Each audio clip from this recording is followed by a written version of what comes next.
Hello, my name is Pancho Mendiola and welcome to a new episode of Convert on Shopify.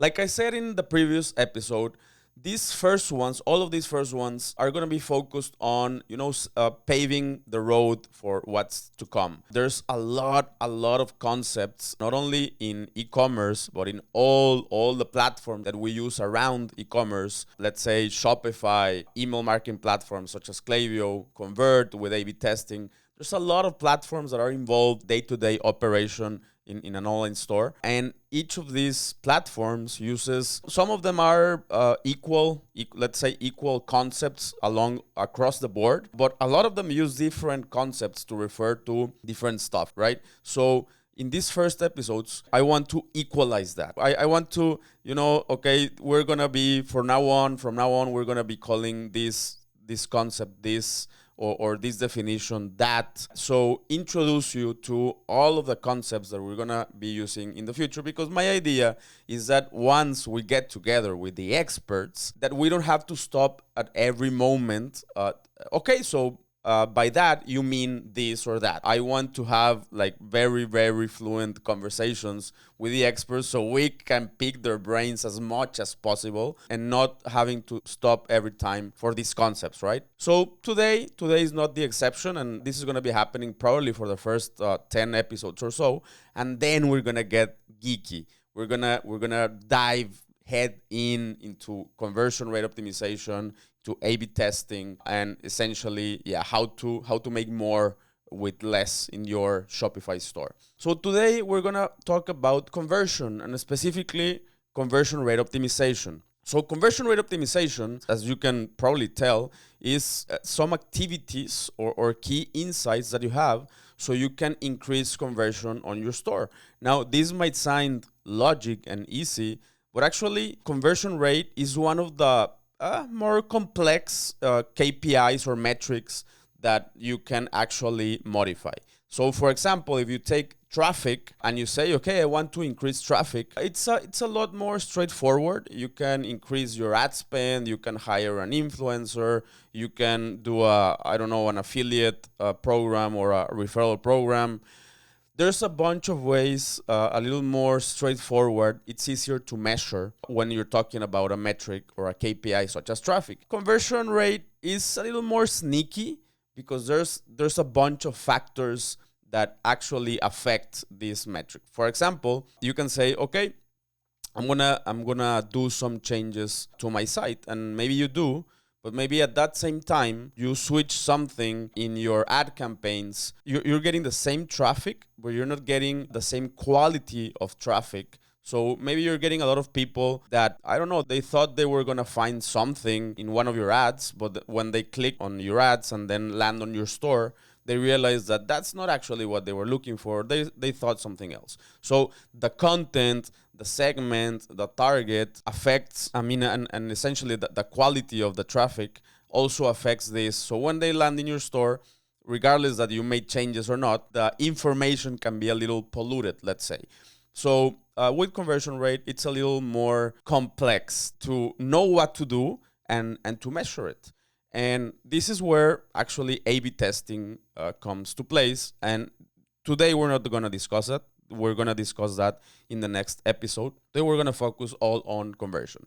So what is conversion? So, okay, we already stated that conversion rate optimization is how to improve your conversion. What is conversion? And this is where we start to find a little difference in how in these concepts and how we refer to these concepts.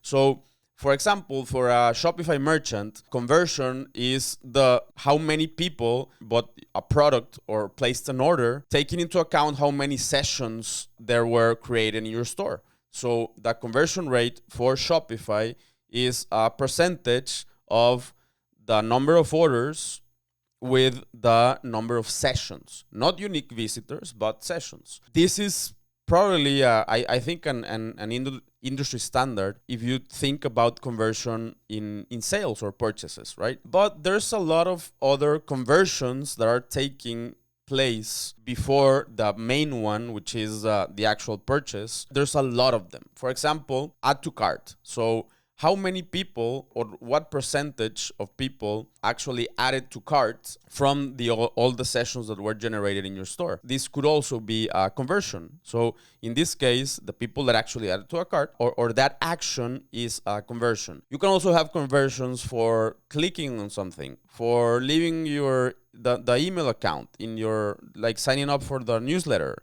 or reaching checkout. There's a lot of moments that can also be regarded as conversions. Or if you go even a little bit backwards, you can have conversion from an ad. So how many clicks, how many clicks you got from a specific ad or set of ads, and those have a conversion as well. So conversion is essentially knowing the number of people or the percentage amount of a specific action that you want to measure. The crown jewel, let's say, of conversion, yeah, obviously it's a purchase, but sometimes, and we're gonna talk a little bit more deep about this, but sometimes a conversion that is a little bit further to the back or to the top of the funnel is the one that is affecting your end conversion. Okay, so yeah, we tend to focus on the last one, which is the actual purchase or not, but sometimes that last one is very hard to affect directly, and we need to focus on other conversion points through the funnel so we can increase that last one. We're not gonna get super deep into this in this episode. Remember, we're just here setting the tone and paving the road. But eventually, we're gonna get to more depth on each of these ones. So the only goal I have today with this episode is to have you thinking about conversion. With this, my job is done. We normally, especially Shopify entrepreneurs, like I said in the previous episode, we think a lot more about traffic. It's all traffic and ROIs, and this is fine. But as you know, all the changes that have been happening with iOS 14 and all the marketing attribution problems, it's getting harder, and customer acquisition costs are getting higher. And so businesses, as we are doing, or business models, as we're doing it so far, are a little bit less profitable. And I'm gonna say I'm gonna talk about this a little bit more in this episode. But we really urge you to start thinking strategically about conversion. Not only ROIs, not only traffic. Conversion is where the money is at. Okay, so there's two things that when you start thinking strategically about conversion rate, there's two things that can help you. The first one is there's an industry standard. What does it say? With other metrics, it's really hard to do a benchmark because, for example, with traffic, yeah, so this site has more traffic than me. Yeah, well, they have 10x budget than your site. It's very difficult to have industry standards or benchmarks. With conversion, it's easier because there's actually an average. So it's really cool that you can know where you stand in the whole e-commerce ecosystem, or where you stand in your specific industry, in your market, even in your niche. With certain information, with certain platforms, you can get this information straight directly. There's a lot of articles, for example, about this topic with Shopify. So they'll tell you that the average conversion rate globally, it's around 1.5, 1.6 conversion rate with a purchase, right? If you are below that in your store, that's a benchmark. You know where you stand, and you know you can improve towards that, first of all, that goal to get to the industry's average. Or if you are above average, I mean, you can still improve. That also tells you that you are in a very good place to keep investing and risking, let's say, a little more of your budget with traffic acquisition. So this is a very good thing to keep in mind. And the second one, it gives you a lot of information of where you are leaking money, where's the funnel stopping, or where's the bottleneck in your conversion funnel. Okay, If you just focus on traffic and ROIs, you're focusing on the start point and the end point, and you have no idea what's in the middle. And this used to work because let's say, we were in the golden ages of advertising and marketing with all these new tools and algorithms and stuff like that. Well, that's not quite right anymore. So we need to focus on what's happening in the middle. Where are your customers or your potential customers falling along the line? Where are they taking longer? And this can give you a lot of information on where you're leaking money, obviously, right? Where you're spending your money where you shouldn't, or where you should spend a little bit more because that's where you're getting results. So just measuring conversion on all these steps of your funnel will automatically give you a lot of information about your business. Now, there's 5 reasons why we believe that conversion rate optimization is super, super important. And the first one, it may sound a little counterintuitive, but I'm going to explain it. I'm going to try to explain it thoroughly.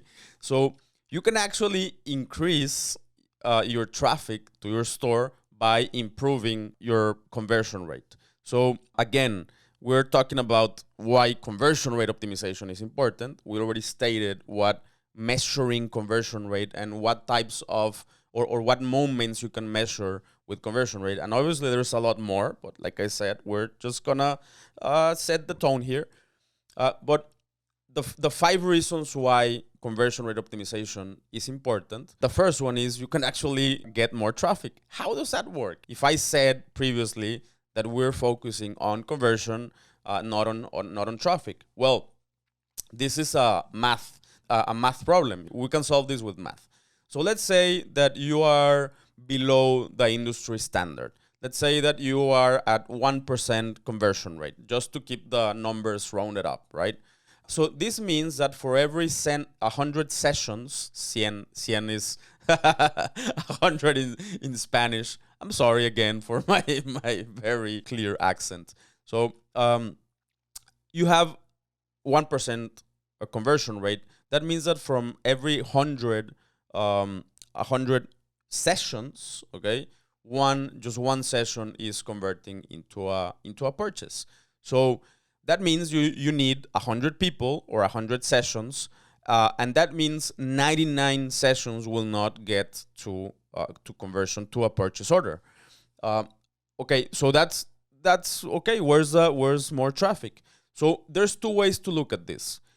If you focus on conversion rate optimization and you get that number up, let's say that you double it, okay, you get to 2%, just to keep it round. That means that for every 100 sessions, you're getting 2 sales. And this might not sound as much, but if you think about it, you're doubling your sales. If you multiply that for the amount of actual, let's say that you're getting 10,000 people, that's where it starts getting interesting. And obviously, if you get 100,000 or 1,000,000 people, that's where it gets very, very interesting.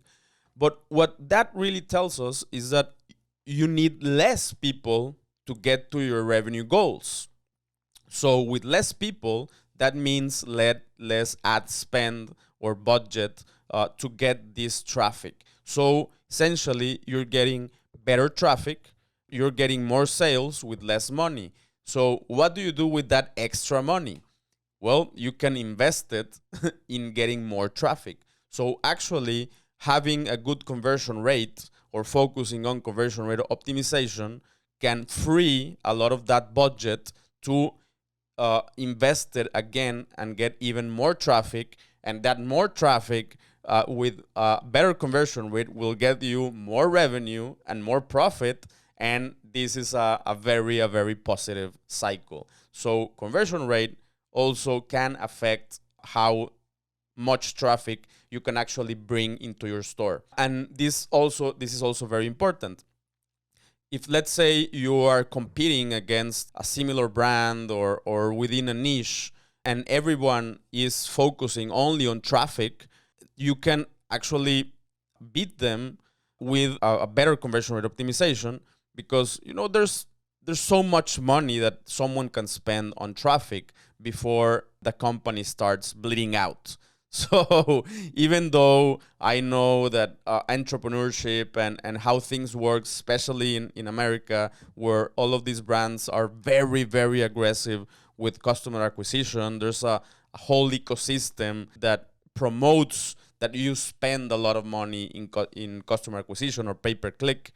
Well, even with those conditions, it's better that if you focus in conversion rate optimization and you optimize this budget, you can outbid them and having all that revenue or those clients coming to you instead of your competition.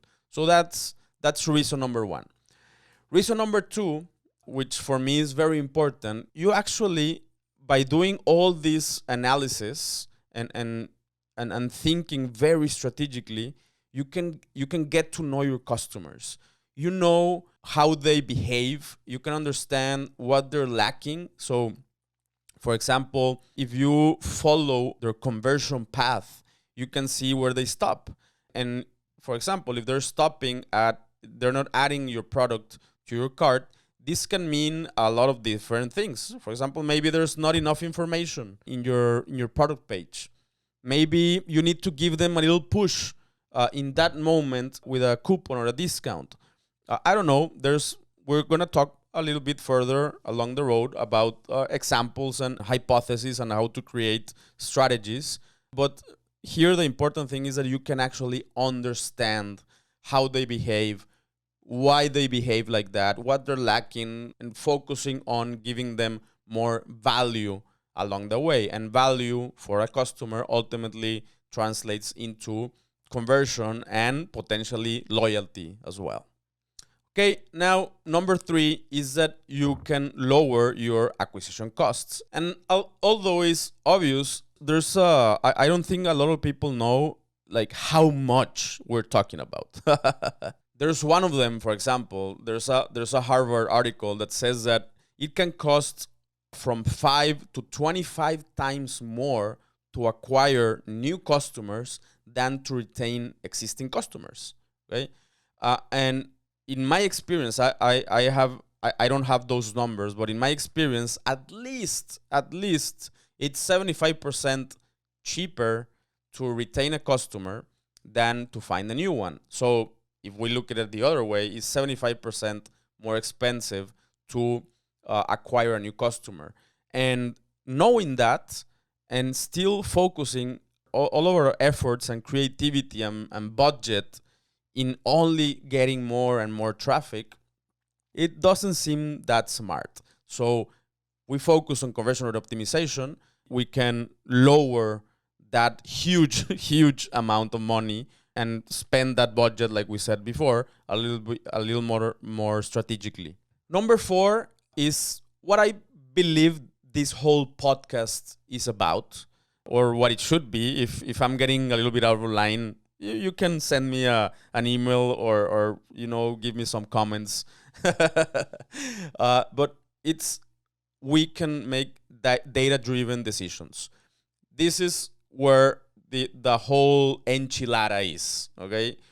The whole focus of this podcast is going to be how we can make more data-driven decisions. I know that there's a place for creativity, for intuition, for just, pure will when dealing with entrepreneurs. But if you mix that drive that you already have to take risks and to test stuff, if you mix it a little bit with data and with data from previous experiences, and then you measure how that works, I assure you that you're going to get really, really good results or better results that you're getting now. So just by measuring and thinking about conversion rate optimization, it drives you to make data-driven decisions. And ultimately, number five, increasing revenue and profit. I mean, that's why we're here, right? That's why we are doing e-commerce. That's where we are doing Shopify sales, and that's where we're doing marketing. That's where we're paying for traffic. We're doing it because of revenue and profit. I mean, this is the most important reason why you want to focus on conversion rate optimization. It's more money, more revenue, more profit with and like we said, if you spend less in your budgets of ad spend and traffic and pay per click and customer acquisition, then that translates into more profit. And I think that's what we all want. There's I don't know why, but at first Shopify, especially Shopify entrepreneurs, we focus a lot of our attention in revenue, and this makes sense at the beginning of a business. We need to validate that our product is that there's interest in our product, that people want our product. But then you get to a certain stage that revenue is not the most important driver in your business. It's profit. You need to make money at the end of the year. So this is one of the things that you're gonna get if you focus on conversion rate optimization. I hope all this information starts to getting to think, for you to think a little bit more and about conversion rate, and especially conversion rate optimization. And in the next episodes, we're gonna start getting a little bit deeper. So thank you very much again, and see you in the next one. Bye-bye.